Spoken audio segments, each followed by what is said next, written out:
Boa noite, igreja. Graça e paz para vocês que estão aqui presentes e para você que nos assiste do canal do YouTube. Só complementando um recado que a minha esposa deu sobre o batismo, é importante alertar que o batismo é a partir dos 12 anos de idade, porque nós entendemos que a partir desta idade, a criança ela já pode entender o que ela está fazendo. Muitas vezes a gente sabe que também tem crianças que já desde pequeno já é batizado no Espírito Santo, já sabe, já declarou Jesus como o Senhor e Salvador, mas nós já também tivemos alguns problemas dessa criança se batizar. Mas por que o meu filho não se batizou? Então nós determinamos que a criança, a partir dos 12 anos, ela já pode se batizar. Amém? Então só complementando este aviso, porque eu sei que tem muitos pais aqui, muitas crianças, então inclusive até a minha sobrinha, quando minha irmã desceu as águas, junto com meu sobrinho, a primeira coisa, quando eles chegaram em casa, mamãe, eu também quero ser batizado pelo pastor Edu. Desse tamanho, então já entendeu, mas ela só vai ser batizada a partir dos 12 anos. Amém? Sem mais delongas, eu queria que vocês já abrissem a Bíblia de vocês, em 2 Pedro, capítulo 1, nós vamos ler do verso 1 até o verso 11. Mais uma vez, vamos falar sobre o apóstolo Pedro, que tem muito a nos ensinar, muito a nos falar nesta noite. E eu quero te convidar a, em casa, a meditar nessas duas cartas do apóstolo Pedro, que tem muito a falar conosco nos dias de hoje, nos dias atuais. Amém? 2 Pedro, capítulo 1, versos de 1 a 11, diz assim a palavra do Senhor. Simão Pedro, servo do apóstolo de Jesus Cristo, aos que conosco obtiveram fé igualmente preciosa na justiça do nosso Deus e Salvador Jesus Cristo. Que a graça e paz lhes sejam multiplicadas no pleno conhecimento de Deus e de Jesus nosso Senhor.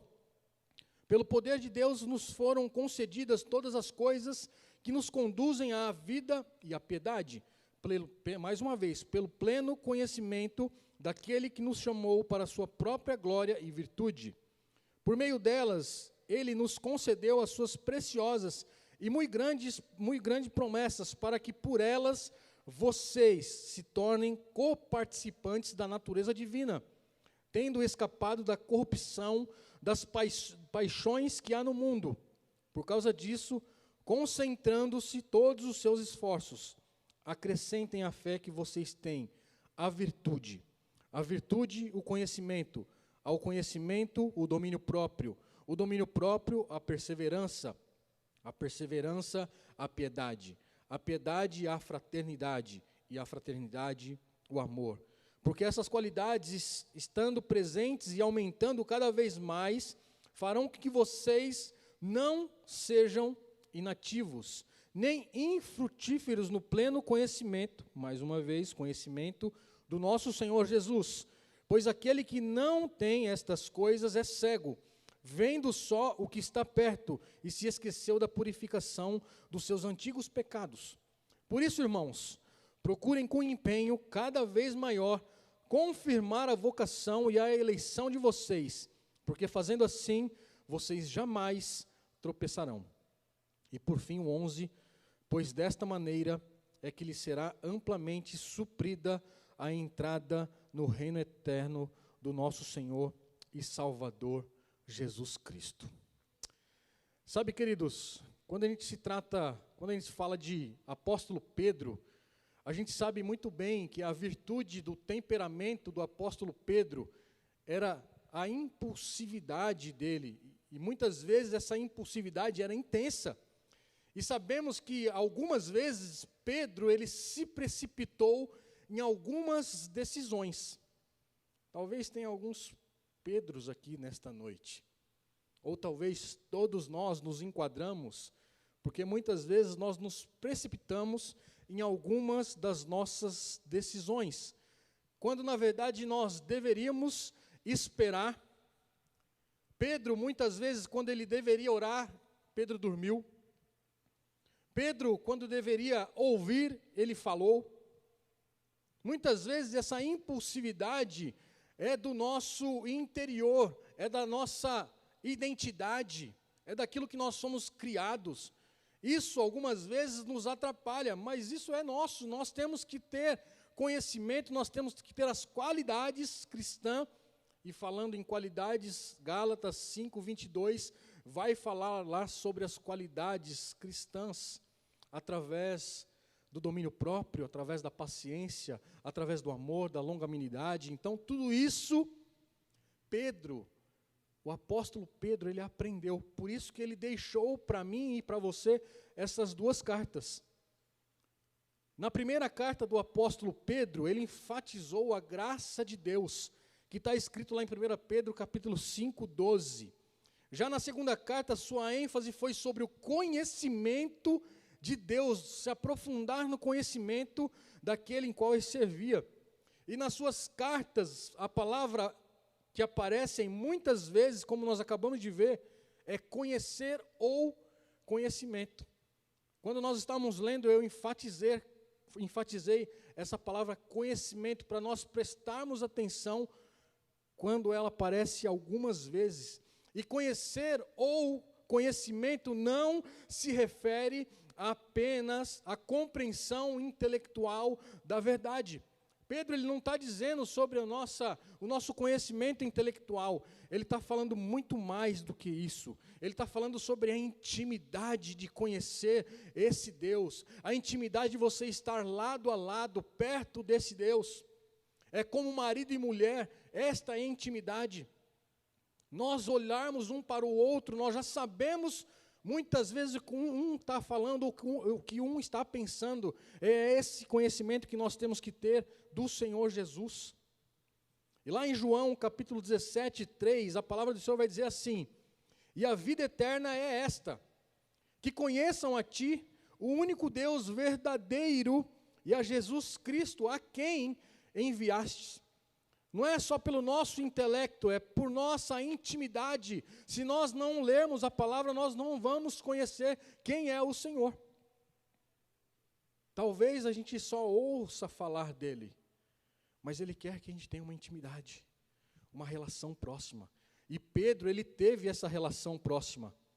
Então nós temos que também, além de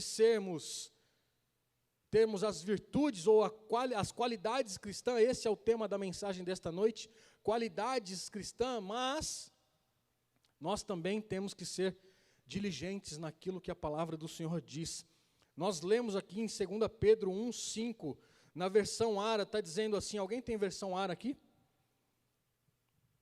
Vai dizer assim, reunindo toda a vossa diligência.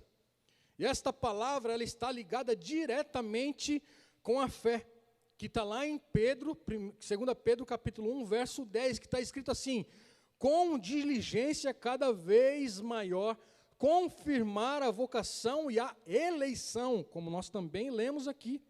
E em 2 Pedro 1,15 vai dizer: mas de minha parte esforçar-me-ei diligentemente. Quem quer ser um cristão bem-sucedido precisa ser diligente. Mas o que é essa palavra diligente? No dicionário Aurélio, diligente é um adjetivo atribuído a qualquer pessoa que realiza determinada atividade de maneira rápida, eficaz e responsável. Ele é utilizado para descrever a qualidade de uma pessoa que é ativa, aplicada, zelosa e cuidadosa. É exatamente o que o apóstolo Pedro foi. Pedro foi transformado, e a partir da transformação do apóstolo Pedro, ele teve todos esses atributos, todas essas qualidades. Ele era um homem ativo, ele era um homem zeloso, ele era um homem cuidadoso, e ele era um homem aplicado naquilo que ele fazia. E biblicamente falando sobre diligente, o que é? É considerado uma virtude, pois ela compreende que tal atividade está sobre a sua responsabilidade. E é o meu e o seu dever, e além disso, também executa as funções com dedicação, seriedade e entusiasmo. Será que essas qualidades não eram com as qualidades, os adjetivos de Pedro?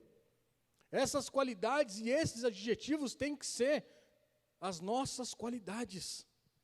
Nós temos que sermos diligentes na palavra do Senhor, nós temos que ser dedicados à palavra do Senhor, à obra do Senhor, ao ministério que o Senhor confiou na minha e na sua mão. Pedro, como nós acabamos de ler, ele começa com a descrição das qualidades, das virtudes cristãs.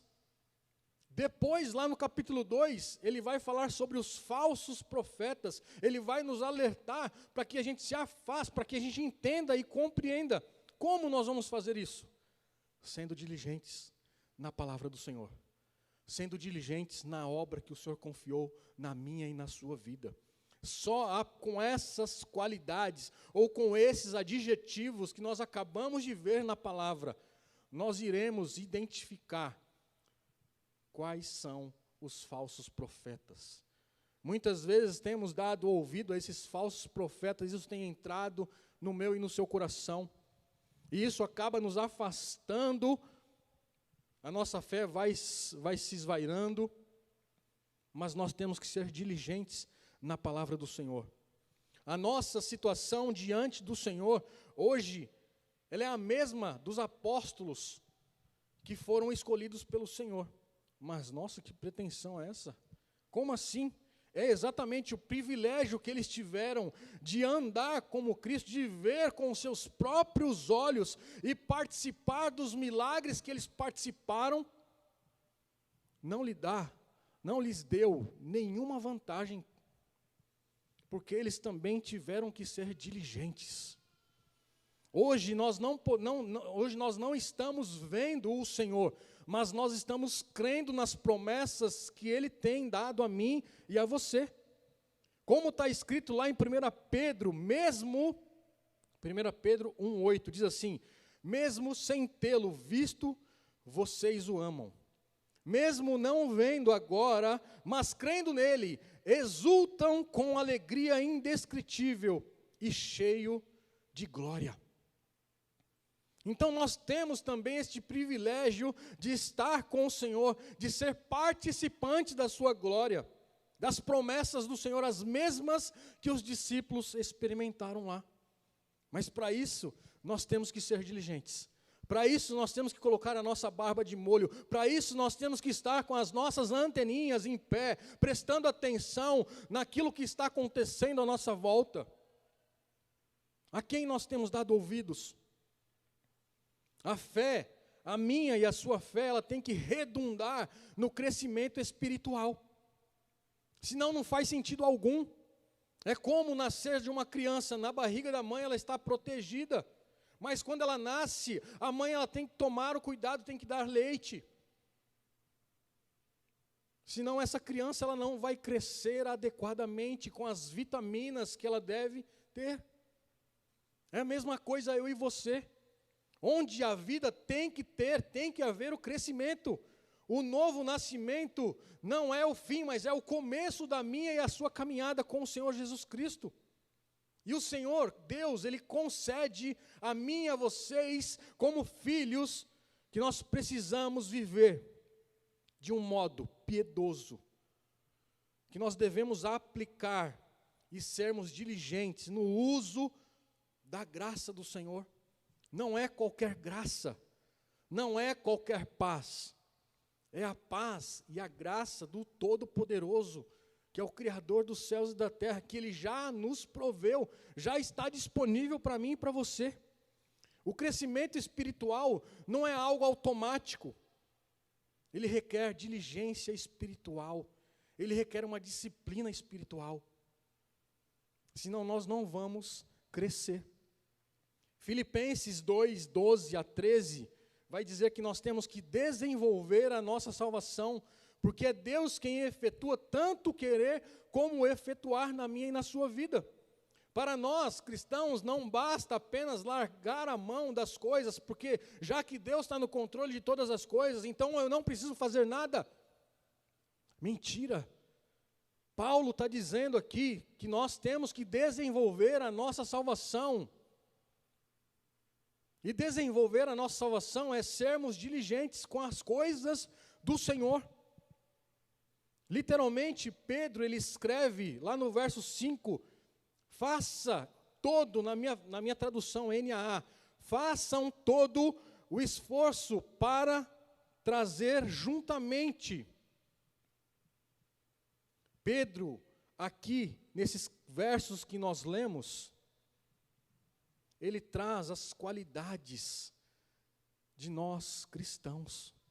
E que nós temos que nos apegar a essas qualidades que nós lemos a partir do verso 5. Nós temos que nos esforçar pelo pleno conhecimento do Senhor. E o conhecimento, como eu disse, não é intelectual. O conhecimento é de intimidade. É de saber com quem nós estamos falando. É de distinguir a voz do Senhor e a voz do mundo. É distinguir a voz do Espírito Santo quando ele sussurra no meu e no seu ouvido. Como é que nós vamos identificar essas vozes? Sendo diligentes na palavra. Sendo diligentes. A primeira qualidade do caráter cristão, que está lá escrito lá no verso 3, é a virtude. A virtude quer dizer excelência de uma pessoa ou coisa que permite alcançar o fim de um propósito. Você tem virtude? Nós temos virtudes, porque nós somos alcançados para um propósito. Para um propósito. Quando algo na natureza cumpre o seu propósito, ela tem a virtude. A terra que produz, a colheita é excelente, e a virtude é ser excelente, porque está cumprindo o seu propósito. Quando você planta uma macieira, ela tem que dar maçã, então ela tem virtude, ela está cumprindo o propósito dela. É como Jesus pediu para secar aquela figueira, porque ela não estava cumprindo o propósito dela, ela não tinha virtude. O instrumento que acabou de ser tocado aqui, ele estava funcionando corretamente? Então ele tem virtude. É isso que o apóstolo Pedro está querendo nos ensinar nesta noite.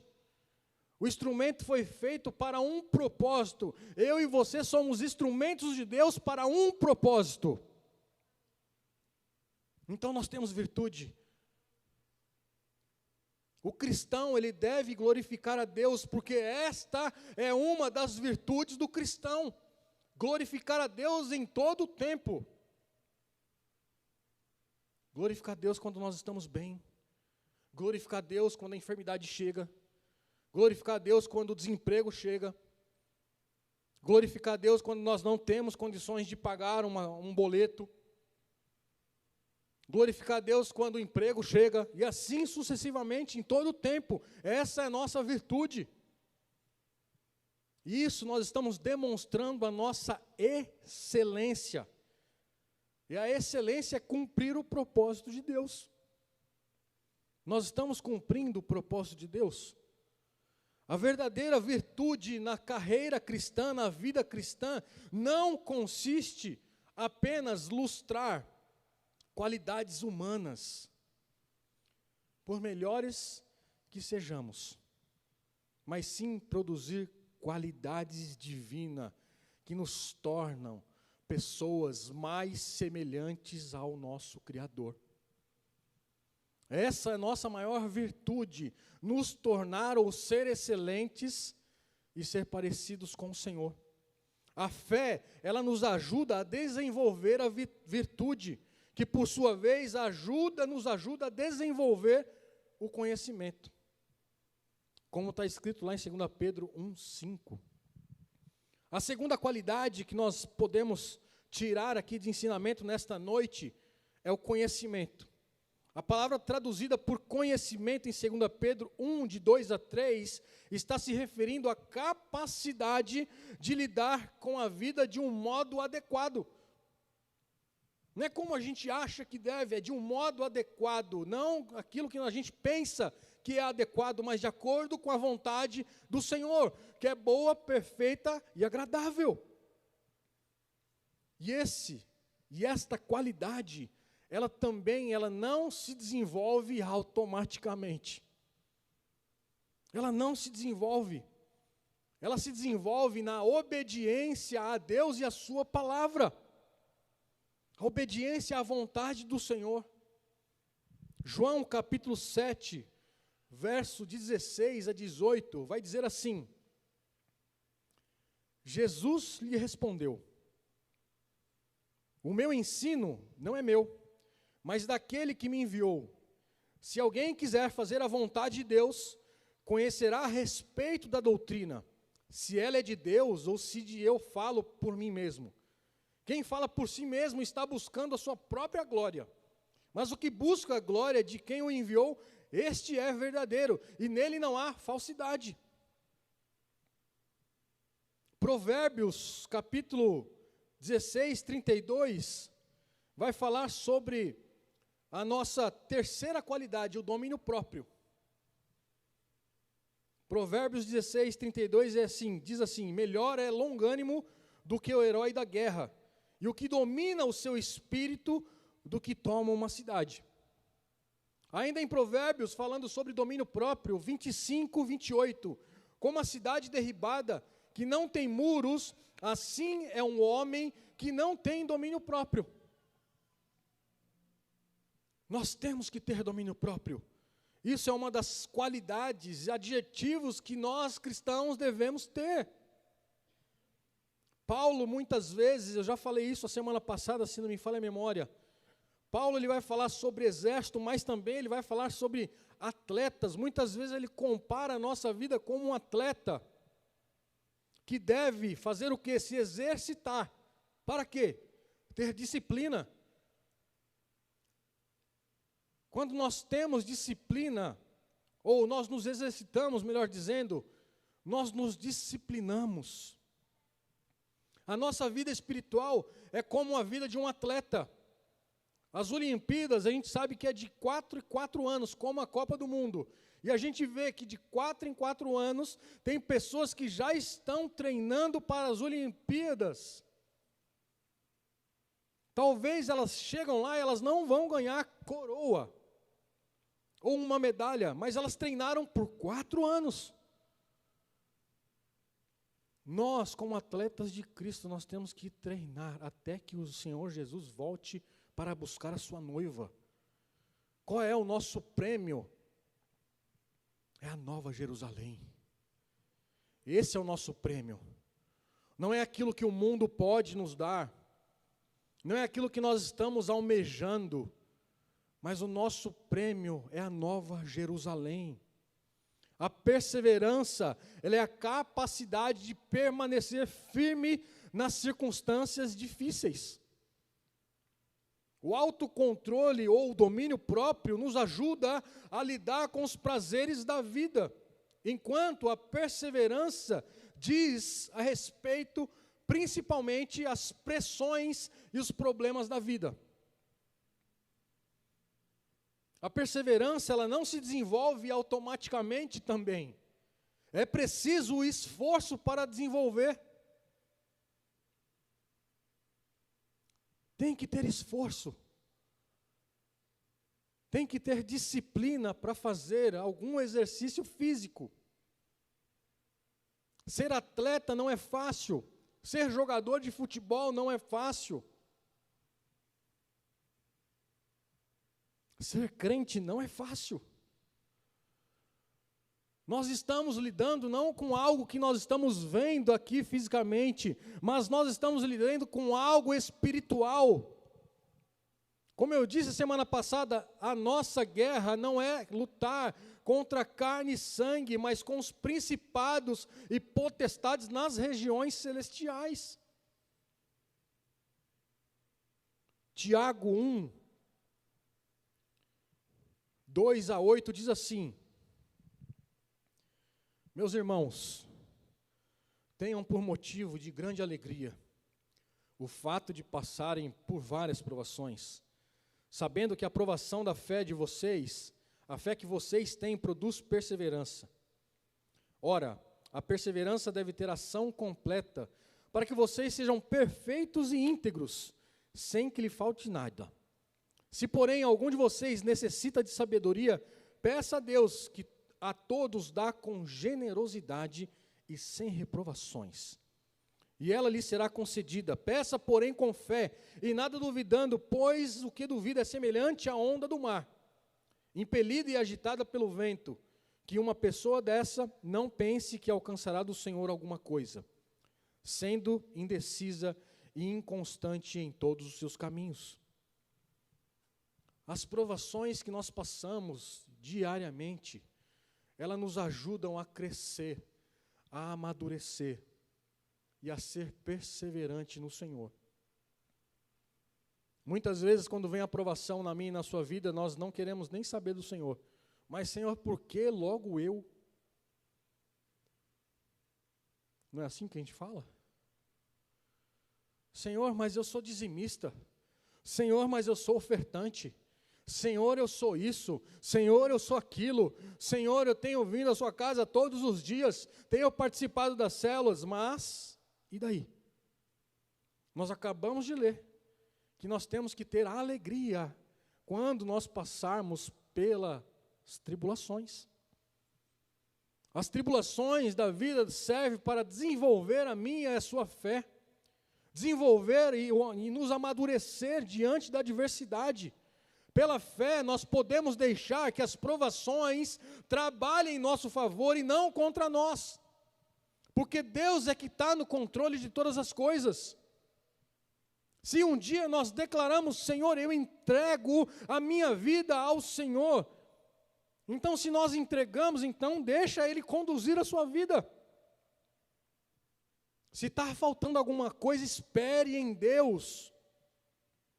Espere pelo Senhor, porque Ele é o provedor. Ele é o médico dos médicos, é Ele que cura, Ele que nos restaura. Ele que faz todas as coisas por meio de mim e de você. Nós somos apenas os instrumentos nas mãos do Senhor. Quem é aqui que gosta de passar por uma provação? Quem aqui gosta de receber uma notícia que você está com câncer? Mas diante dessa notícia, Senhor, eu não sei o que está acontecendo, mas eu vou continuar confiando em Ti. Senhor, essa porta fechou aqui, mas eu vou continuar segurando nas Suas mãos. Esse contrato não deu certo, mas eu vou continuar confiando em Ti. Senhor, eu não vendi ainda a minha lanchonete, mas eu vou continuar confiando em Ti. É assim que Deus faz comigo e com você.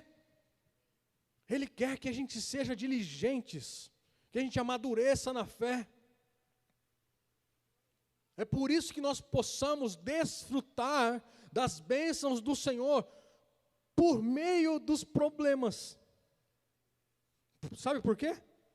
Porque Ele está operando em mim e em você, através da minha e através da sua vida.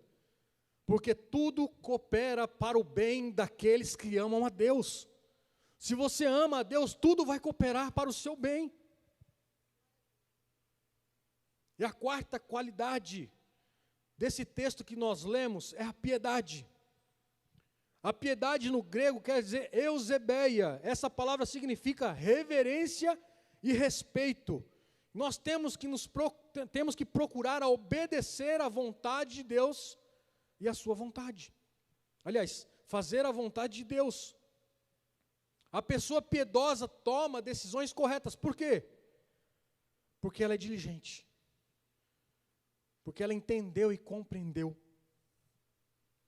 A quinta qualidade é a fraternidade. A fraternidade no grego é Filadélfia. É uma virtude que o apóstolo Pedro deve ter adquirido, ou com certeza adquiriu ao longo da sua caminhada com o Senhor Jesus. Porque ele era um homem difícil. Por que ele era um homem difícil? Não somente Pedro, mas os seus discípulos. Sempre eles estavam discutindo entre eles. Quem era o maior, quem era o menor, quem era sentado do lado direito, do lado esquerdo. Eles não entravam num consenso. Eles andavam discutindo ou discordando entre si. Mas quem ama Jesus Cristo deve amar os seus irmãos. A fraternidade é o amor. E esse amor que está dizendo aqui é o amor ágape. É um amor fraternal e não fingido, como está escrito lá em 1 Pedro 1, 22. Hebreus 13, 1, seja constantemente o amor fraternal. Romanos 12, 10, amem uns aos outros com amor fraternal. Em 1 João 5, de 1 a 2, diz assim, todo aquele que crê que Jesus é o Cristo e é nascido de Deus, e quem ama aquele que o gerou, ama também o que é dele e é nascido. Nisto sabemos que amamos os filhos.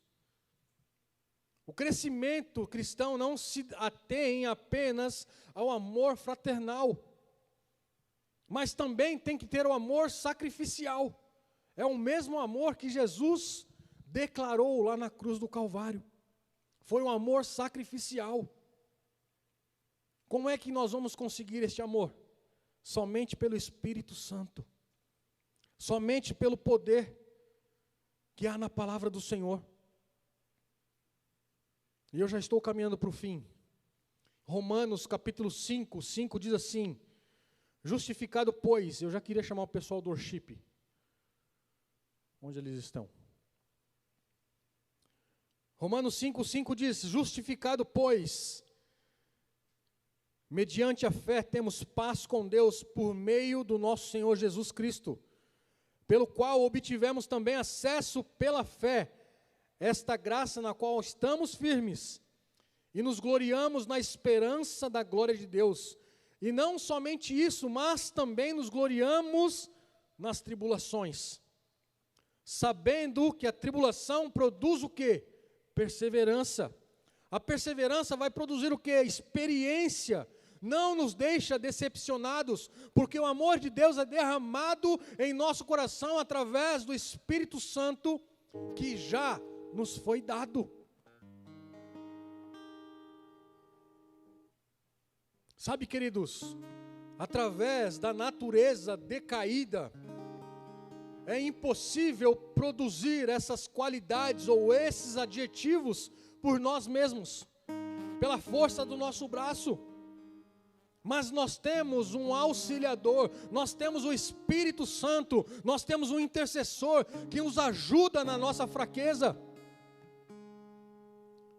Essas qualidades ou esses adjetivos, elas têm que ser geradas pelo Espírito Santo de Deus. Uma vez que eu e você temos esta virtude, que é a natureza divina, é possível crescer espiritualmente e desenvolver essas qualidades do caráter cristão. Esse crescimento só vai se dar pelo poder que há no nome do Senhor Jesus. Sem o Senhor nós não vamos conseguir. Sem o Espírito Santo que habita em mim e habita em você, nós não vamos conseguir dar um passo à frente. Podemos até dar, mas com certeza lá na frente nós vamos nos arrepender. Nós temos que ser diligentes com a palavra. Temos que ser diligentes em tudo aquilo que o Senhor colocou em nossas mãos. É tempo de nós buscarmos a face do Senhor. Não por aquilo que Ele pode nos dar, os bens materiais, mas por aquilo que de fato Ele é na minha e na sua vida. Esse é o tempo que nós estamos vivendo de lutas, de enfermidades. Quantas enfermidades nós temos recebido para que nós pudéssemos orar?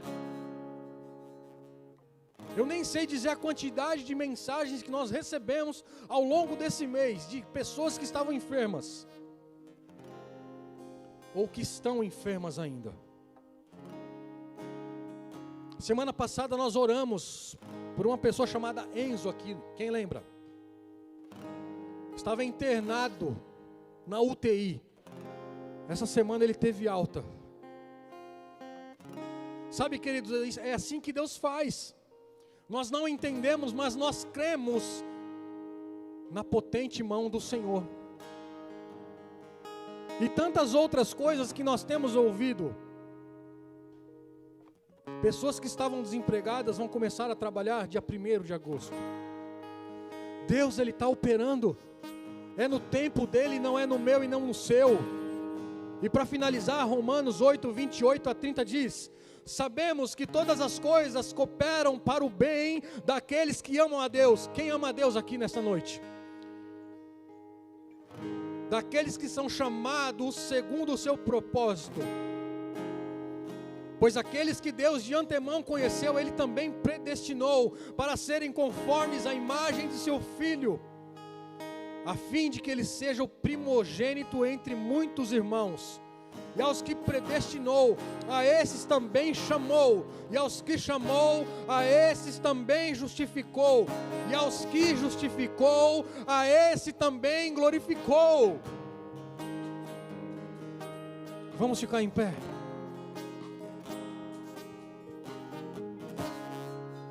Fecha os teus olhos. É um momento de você avaliar o seu coração. Quais são as qualidades ou os adjetivos que nós vimos aqui nesta noite, que ainda está faltando na sua vida? O que você está precisando para amadurecer como um cristão? Esse é o momento seu com o Senhor. É o momento de você se derramar na presença dEle. É o momento de você clamar pela presença dEle. É o momento também de você pedir perdão pelos pecados. É o momento de você entrar em juízo com o Senhor. Pai, em nome de Jesus, nós clamamos a Ti nesta noite, Pai, para que nós possamos ser achados em Ti, Senhor. Pai, opera em nós e através de nós. Pai, quais são os atributos que ainda faltam em nós, Pai? Quais são as qualidades que nós precisamos ainda, Senhor, em nome de Jesus?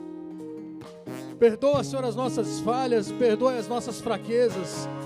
Perdoe, Senhor, em nome de Jesus, que às vezes cedemos às tentações, cedemos às coisas do mundo. Pai, em nome de Jesus, nos fortalece, Pai. Nos fortalece, Senhor. Queremos ser diligentes, ó Pai, na Sua palavra.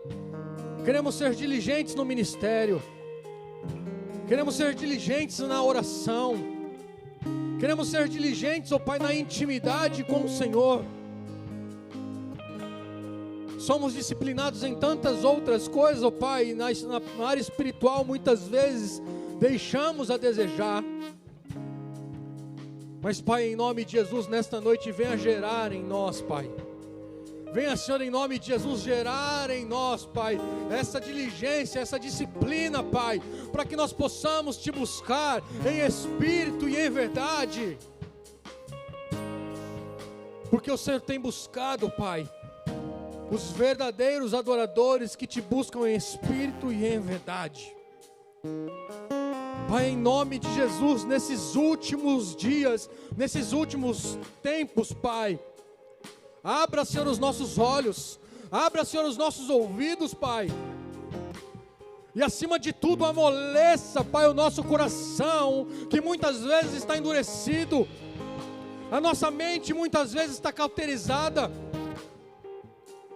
Pai, em nome de Jesus, que nesta noite, Pai, o Senhor venha derramar, ó Pai, em nome de Jesus, nas nossas vidas, as qualidades, os atributos que ainda faltam em nós, Pai, para que nós de fato venhamos ser a Tua imagem e semelhança.